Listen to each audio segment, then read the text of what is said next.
Hi viewers, welcome to our channel. ప్రస్తుతం మనతో పాటు సీనియర్ జర్నలిస్ట్ దాము బాలస్ అన్నారు, వారితో మాట్లాడదాం. నమస్కారం సార్. నమస్తే సార్, ఏపీ రాజకీయాల్లో ప్రధానంగా ఉన్న పార్టీలు మన వైసీపీ, టీడీపీ అండ్ జనసేన. ఈ మూడు పార్టీల పరిస్థితి చూసుకుంటే సార్ చాలా గందరగోళంగా ఉన్నట్టే కనిపిస్తుంది. మరి గందరగోళానికి గల కారణాలు ఏంటి సార్? జనరల్గా మనకి మామూలుగా అధికారంలో ఉన్న పార్టీకేమో మళ్ళీ అధికారాన్ని నిలబెట్టుకోవాలి. ఇటు టీడీపీకి జనసేనకేమో ఎట్టి పరిస్థితుల్లో ఇప్పుడు అధికారంలోకి రాకపోతే మళ్ళీ చాలా ఇబ్బంది అయిపోతుంది. ముఖ్యంగా టీడీపీకి అయితే ఇది చావరు ఎన్నికలు చంద్రబాబు గారికి. ఆయనే చాలాసార్లు చెప్పారు ఇది నా చివరి ఎన్నికలని కూడా. ఎందుకంటే మళ్ళీ ఆయనకి కొంత ఏజ్ ఇబ్బంది ఉంటుంది 2029కి. అందుకని ఇప్పుడు గెలవకపోతే రెండోది తన అధికారంలో ఉన్నప్పుడైతే లొకేషన్ కూడా గ్రూమ్ చేసుకోవచ్చు. తను నెక్స్ట్ లొకేషన్ని సీఎంగా అనౌన్స్ చేయొచ్చు. అలాగే తన అధికారంలో ఉంటే ఈజీ అవుతుంది. ప్రతిపక్షంలోకి ఉండాలంటే ఇంకా జగన్ మళ్ళీ జైలుకి పెట్టే అవకాశాలు ఉండొచ్చు. సో ఆ రకంగా కేడర్ని నాయకత్వాన్ని నిర్వీర్యం చేయొచ్చు. ఎందుకంటే తెలుగుదేశంలో చాలామంది సీనియర్లు ఏజ్ అయిపోయింది వాళ్ళకి. వాళ్ళ వారసుల్ని ఇంకా తయారు చేయడానికి టైము సరిపోదు. సో ఇటువంటి ఒక కాంటెక్స్ట్ వీళ్ళకు ఉంది. ఇంకా పవన్ కళ్యాణ్కి అయితే ఆయన ఆల్రెడీ రాజకీయాల్లోకి వచ్చి దాదాపు 2008లో వచ్చాడు ఆయన. అంటే 14 years 15 years అవుతుంది. మరి అన్నేళ్ళు అయినా కూడా ఆయన ఇప్పటివరకు ఆయనే గెలవలేదు ఒక దగ్గర కూడా. పేరుకి 6% ఓట్లు అనే మాటే కానీ ఒక్క సీటు కూడా ఒకే ఒక సీటు రాపాక అది కూడా పోయింది, గెలవలేదు. అంటే అసెంబ్లీలకి 15 ఏళ్ళు వచ్చిన తర్వాత కూడా ఆయన అడుగు పెట్టలేకపోయారు. ఎవరెవరో కొత్తగా నిన్న చేరి మొన్న చేరి కూడా వచ్చేస్తున్నారు. సో ఇటువంటి ఒక కాంటెక్స్ట్లో ఆయనకు కూడా ఇది చాలా సీరియస్ ఎన్నికలు. అందుకనే అతను పొత్తు పెట్టుకోవడానికి కూడా ప్రధాన కారణం అదే. కనీసం ఒక 10 మంది ఎమ్మెల్యేలతో తను కూడా గెలిచి అసెంబ్లీలో అడుగు పెట్టాలనేది అతనికి ఉండే ఒక రియలిస్టిక్ అండ్ ప్రాక్టికల్ గోల్. అదేమి దాన్ని నెరవేరని గోలేం కాదు, నెరవేరే గోలే. సో అటువంటిది ఆయన పెట్టుకున్నాడు. కాబట్టి ఇప్పుడు ప్రాబ్లం ఉందని ముందు వైసీపీని తీసుకుంటే వైసీపీ గందరగోళం ఏంటంటే జగన్ వర్సెస్ జనంలాగే నడిపాడు ఇన్ని రోజులు జగన్. ఎవరికి కూడా ఎమ్మెల్యేలకు కానీ ఎంపీలకు కానీ ఏ రకమైన పవర్స్ కానీ లేవు.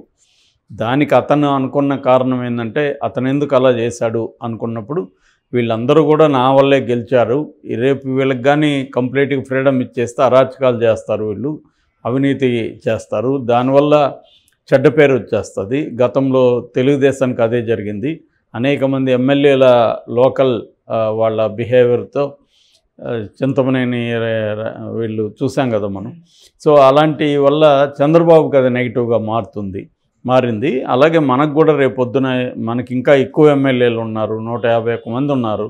వీళ్ళందరినీ కానీ వదిలేస్తే గందరగోళం అయిపోతుంది అని చెప్పి కంట్రోల్ చేయడానికి అతను వాళ్ళని కంట్రోల్ చేశాడు. దానివల్ల ఇంకొక సమస్య వస్తుంది. ఆ సమస్య ఏంటంటే వాళ్ళకి ఎవరికి కూడా ప్రజల్లో పోయి పనిచేయాలనే ఒక ఇంట్రెస్ట్ పోతుంది. ఎందుకంటే వాళ్ళకి ఏదైనా ఒక ప్రజల్లోకి వెళ్ళినప్పుడు ఏదో ఒకటి అడుగుతారు. అక్కడ అన్న మా వాడు తిరుమలకి వెళ్తున్నాడు, ఒక లెటర్ రాసేనండి. ఈ లెటర్కి అక్కడేం వాల్యూ ఉండదు.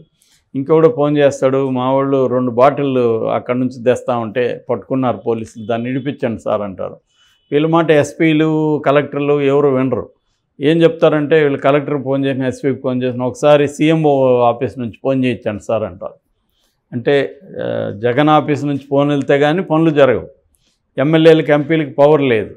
అప్పుడు కరోనా టైంలో కూడా ఎక్కడైనా ఒక హాస్పిటల్లో ఒక బెడ్ కావాలంటే కూడా చేయించుకోలేని ఎమ్మెల్యేలు ఎంపీలు చాలామంది ఉన్నారు. సో దీనివల్ల ఏమైందంటే వాళ్ళకి పవర్ లేదంటే అర్థం ఏమిటి, వాళ్ళు అర్నింగ్ ఇది కూడా ఉండదు. ఎవరో ట్రెడిషనల్గా ఫ్యామిలీస్ నుంచి వచ్చి పట్టున్న ఎమ్మెల్యేలు కొంతమంది ఉంటారు, పెద్దిరెడ్డి రామచంద్రారెడ్డి ఇలాంటి వాళ్ళు చేయించుకోగలరు. ఎందుకంటే వాళ్ళకి ట్రెడిషనల్ పట్టు ఉంటుంది. కొంత బ్యాక్గ్రౌండ్లు స్ట్రాంగ్గా లేని ఎమ్మెల్యేలు ఎంపీల పరిస్థితి మరింత దారుణం. వాళ్ళేదో అప్పో చేసి ఎన్నికలు పెట్టుంటారు, మళ్ళీ సంపాదించుకోవడానికి ఇక్కడేమి అధికారులు ఎవడు వీళ్ళ మాట వినట్లేదు. ఇటువంటి ఒక కాంటెక్స్ట్ వైసీపీలో చోటు చేసుకుంది. ఇప్పుడేమో నీ వల్ల నువ్వు సరిగా లేదని వాళ్ళని తీసేస్తుంటే వాళ్ళకి గందరగోళం. అసలు నువ్వు ఎప్పుడురా బాబు మాకు అధికారం ఇచ్చావు, మేము సరిగా లేదని చెప్పడానికి అని వాళ్ళకేం దిక్కుతోచట్లా. ఇతనేమో కొన్ని సర్వేలు చేసి వీళ్ళ పట్ల వ్యతిరేకత ఉందని అతను అంటున్నాడు. అంటే ఒక్కోసారి ఏమవుతుందంటే జగన్ పాలన పట్ల వ్యతిరేకత కూడా లోకల్గా ఉన్న ఎమ్మెల్యే పట్ల వ్యతిరేకతగా మారుతుంది, అతను తప్పు లేకపోయినా. అప్పుడు ఇతనేమో వాళ్ళని మారుస్తున్నాడు. సో దానివల్ల వాళ్ళందరికీ అర్థం కావట్లేదు. ఫస్ట్ చాలామందికి అసలు నన్ను ఎందుకు మారుస్తున్నాడో అర్థం కావట్లేదు. For example Gudur Varaprasad, sir నేను గెలుపు కోసం భయంకరంగా కష్టపడ్డాను, తర్వాత కూడా ప్రజల కోసమే పనిచేస్తున్నాను, నన్ను ఎందుకు మార్చారు సార్ అని అతను ఓపోతున్నాడు. అట్లాగే కాపురెడ్డి రామచంద్రారెడ్డి, రాయదుర్గం, ఇలాగ చాలామంది పేర్లు చెప్పచ్చు మనం. వాళ్ళందరిలో ఈ గందరగోళం నెలకొంది. ఇప్పుడు లావు శ్రీకృష్ణదేవరాయలు, నర్సరావుపేట ఎంపీ, నేను ఇక్కడ చాలా ఫోకస్డ్గా ఇక్కడ పనిచేశాను. ఆయన ఆస్ట్రేలియాలో చదువుకొని వచ్చిన వ్యక్తి, విజ్ఞాన యూనివర్సిటీకి vice chairman, highly educated and ఒక డీసెంట్ ఫ్యామిలీ, రత్తయ్య గారి ఫ్యామిలీ. సో నేను పనిచేస్తున్నాను, చాలా విషయాలు నేను నా ఫండ్స్ ఖర్చు పెట్టుకున్నాను, చేస్తున్నాను, నాకు మళ్ళీ ఇక్కడ ఇస్తే నేను ఇది ఉంటానంటే అతను గుంటూరు వెళ్ళి అన్నారు. సో అది గందరగోళం. ఫర్ ఎగ్జాంపుల్ చిత్తూరు రెడ్డప్పని తీసుకొని వచ్చి జీడీ నెల్లూరు, గంగాధర్ నెల్లూరు కేసారు. అక్కడ ఉన్న డిప్యూటీ సీఎం నారాయణ స్వామి చిత్తూరు ఎంపీ అన్నారు. మళ్ళీ బాగాలేదని మళ్ళీ మార్చారు. వాళ్ళకి అసలు ఎందుకు తీసుకొని వచ్చేసారు, మళ్ళీ ఎందుకు బ్యాగ్ తీసుకున్నాడు వాళ్ళకి అర్థం కావట్లా. ఇలాగ అనేక ఎగ్జాంపుల్ చెప్పొచ్చు. తిరుపతి గురుమూర్తి ఎంపీ, ఆయన్ని సూలూరుపేట అన్నారు, ఆదిమూలాన్ని సత్యవేడు ఎమ్మెల్యే ఆదిమూలాన్ని తీసుకొచ్చి తిరుపతి అన్నారు. మళ్ళీ ఏమో ఆదిమూలం రాననేసరికి మళ్ళీ ఎంపీకి తను పనికిరాడనే కదా నువ్వు అక్కడ మార్చింది, మళ్ళీ ఎందుకు వెనక్కి తెచ్చావు? ఈ గందరగోళం నాయకుల్లో ప్రజల్లో నెలకొని ఉంది. దానికి జగన్ క్యాంపు చెప్పే సమాధానం ఏంటంటే, మేము నిరంతరం సర్వేలు చేస్తున్నాం, మళ్ళీ కూడా చేశాము, ఇలా మార్చడం వల్ల ఏమైనా ఎఫెక్ట్ ఉంటుందా అని మళ్ళీ చేసినప్పుడు వీళ్ళ వ్యతిరేకత వచ్చింది, అందుకని మారుస్తున్నాం. ఒక్కోసారి బీఫామ్ ఇచ్చినా కూడా మారుస్తాం. ఇక్కడ బీఆర్ఎస్లో కూడా అలాగ మార్చారు. బీఫామ్ ఇచ్చినా కూడా క్యాండిడేట్లు మార్చిన సందర్భాలు ఉంటాయి. కొన్నిసార్లు తప్పదు అనేది వాళ్ళు చెప్తున్నారు. ఎందుకంటే గెలుపు ముఖ్యం అన్నప్పుడు నిరంతరం నిఘాలో ఉంటాం. ఒకవేళ మేము అనుకున్నది చేసినాక అది రిజల్ట్ సరిగా ఉండదు అనుకున్నప్పుడు లాస్ట్ మినిట్లో కూడా మారుస్తాము. ఏదేమైనా గెలుపు కోసమే కదా జగన్ చేస్తాడు. తన పర్సనల్గా ఇగోనో ఇంకోటో ఉంటే తను ఓడిపోతాడని తనకు కూడా తెలుసు కదా. అందుకని అతను నమ్మిన మెథడ్ని అతను అమలు చేస్తున్నాడు. అతని వైపు నుంచి మనం ఏం అనలేం.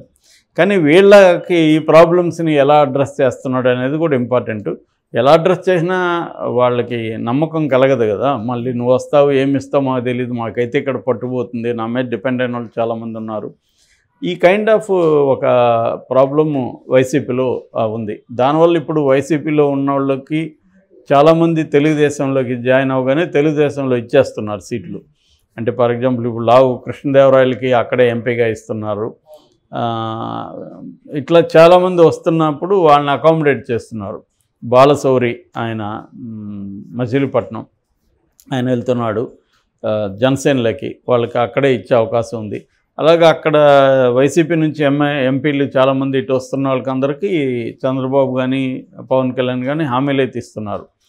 సో ఏదేమైనా దానివల్ల ఖచ్చితంగా డ్యామేజ్ అయితే ఉంటుంది. అంటే కొంతమంది ఏం చెప్తున్నారంటే ఇక్కడ కేసీఆర్ మార్చకుండా ఇబ్బందులు ఎదుర్కొన్నాడు, అక్కడ మార్చి ఇబ్బందులు ఎదుర్కొంటాడన్నాడేమో జగను అని అంటున్నారు. ఉండవాళ్ళు కూడా అదే అంటున్నారు. జగన్ పరిపాలన చూసేస్తున్నారు కానీ వాళ్ళదేమీ లేదు కదా, వాళ్ళని ఎందుకు నువ్వు మారుస్తున్నావని అంటున్నారు. కానీ మరి జగన్ కూడా అతను కూడా 15 ఏళ్ళుగా రాజకీయాలు చేస్తున్నాడు, తను 4 రకాల సర్వేలు చేయిస్తున్నాడు, తనేదో తన ఒక మెథడ్లో వెళ్తున్నాడు. దాని ఫలితం ఎలా ఉంటుంది అనేది తెలియదు.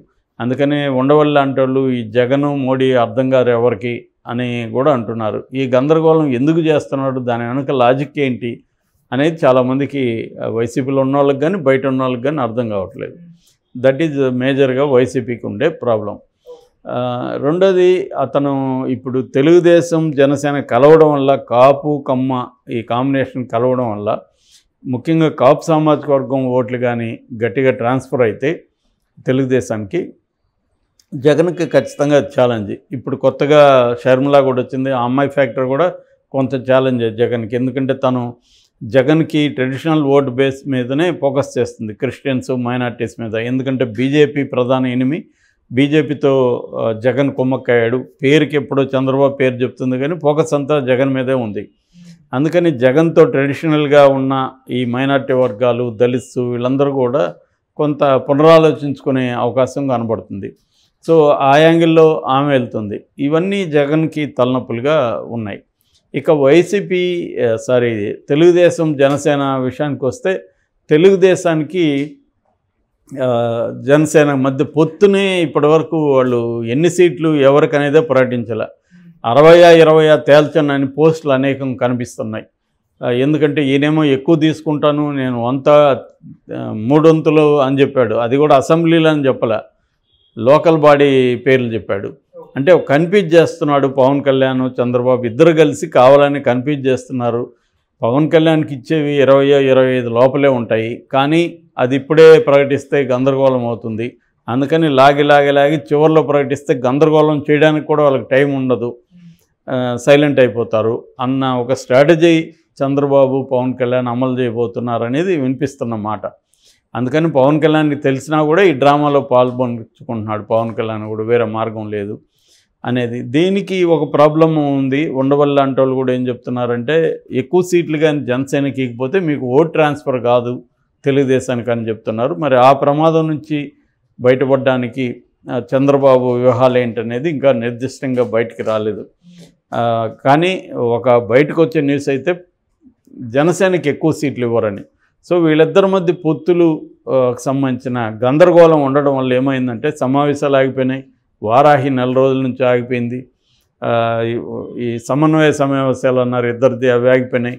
ఒక స్తబ్దత నెలకొని ఉంది ఈ 2 పార్టీల్లో. మరి వీళ్ళు ఎప్పుడు దీన్ని ముందుకు తీసుకొచ్చి మళ్ళీ యాక్టివేట్ చేస్తారని చూడాలి. ఆ స్తబ్దత ఉంది. వైసీపీలో ఆ స్తబ్దత లేదు. గందరగోళం ఏదో ఒకటి యాక్టివిటీ ఇచ్చేశారు కాబట్టి వాళ్ళు వెళ్ళి ప్రచారాల్లో మునిగిపోయారు. ఇది జరుగుతుంది. ఇదేమో మరి వీళ్ళు చేయట్లేదు. ఇతను వ్యూహం ఏంటంటే, లాస్ట్లో ఇస్తే క్రైసిస్ని పోస్ట్పోన్ చేద్దాం అనేది చంద్రబాబు ప్లాన్గా కనబడుతుంది. మరి అది ఎంత సక్సెస్ఫుల్గా ఉంటుందనేది తెలియదు. మరోవైపు ఇప్పుడు ఈమె వచ్చినాక ఆమెకు ఎక్కువ ఇంపార్టెన్స్ తెలుగుదేశం మీడియా విపరీతంగా ఇస్తుంది. ఎందుకు ఇస్తుందంటే, ఆమె వల్ల జగన్కి నష్టం అనేది భావిస్తుంది. కానీ రేపొద్దున ఆమె ఫోకస్ అంతా ఆమె మీదకి వెళ్ళినప్పుడు ఆ రకంగా వీళ్ళకి కూడా నష్టం కాదా అనేది చాలామంది ప్రశ్నిస్తున్నారు. కానీ వీళ్ళు జగన్ నష్టం అయితే చాలులే అన్నట్టుగా వీళ్ళు ఆమెకే ఇంపార్టెన్స్ ఇస్తున్నారు. ఆమె మీద ఏటూరెళ్ళు, కొత్త పలుకులు అన్నీ కూడా రాస్తున్నారు. చీమ చెట్టు కన్నా రాస్తున్నారు. సో నిజానికి ఆమెకి నిన్న పోస్టులు పెట్టారు. అదేం కొత్త కాదు. ఆల్రెడీ భువనేశ్వరం మీద పెట్టలేదా, అంతకుముందు భారతి మీద పెట్టలేదా, ఇంతకుముందు ఇదే షర్మిల మీద గతంలో పెట్టలేదా? ఇవన్నీ జరుగుతున్నాయి ఎప్పటి నుంచో. కానీ ఇప్పుడు ఏదో షర్మిల మీద పెట్టగానే మొత్తం ఆయన కొత్త పలికే రాశాడు ఈరోజు దాని మీద. అంటే ఇదేదో కొత్తగా వైసీపీ స్టార్ట్ చేసినట్టు. అన్ని పార్టీలు చేస్తున్నాయి. వైసీపీ చేస్తున్నాయి, తెలుగుదేశం చేస్తుంది, జనసేన చేస్తుంది. అందరూ చేసే పనే జరుగుతుంది. సో ఈ కైండ్ ఆఫ్ ఒక గందరగోళ పరిస్థితి అయితే క్లారిటీ లేదు. ఇంకా బీజేపీ వీళ్ళతో కలుస్తుందా లేదా అది గందరగోళంగా ఉంది. సో మొత్తంగానే ఆంధ్రప్రదేశ్ రాజకీయ ముఖచిత్రం అయితే ఒక గందరగోళ, కన్ఫ్యూజ్డ్, కయాటిక్ స్టేట్లో ఉంది. ఇది క్లారిటీ రావడానికి ఇంకా టైం అయితే పట్టేట్టుగా ఉంది.